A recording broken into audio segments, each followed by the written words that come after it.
নুন সাকিন বা তানবিনের পরে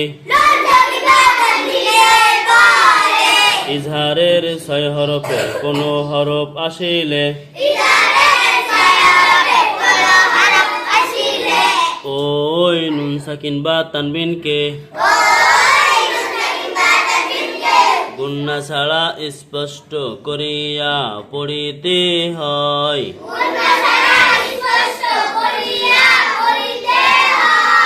ইহাকে ইজহার বলে। যেমন আলিমুন হাকিম। এই যে তানবিনের পরে হা আসছে না, হা কিসের হরফ? হা কিসের হরফ? ইজহারের। এই জন্য এখানে কোন গুণা? ইজহার, অর্থাৎ স্পষ্ট করে পড়তে হবে, তাই তো? আর একবার, হ্যাঁ, নুন সাকিন বা তানবিনের পরে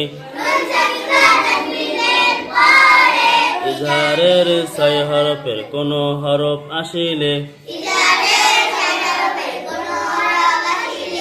ওই নুন সাকিন বা তানবিনকে গুন্না ছাড়া স্পষ্ট করিয়া পড়িতে হয়। ইহাকে ইজহার বলে।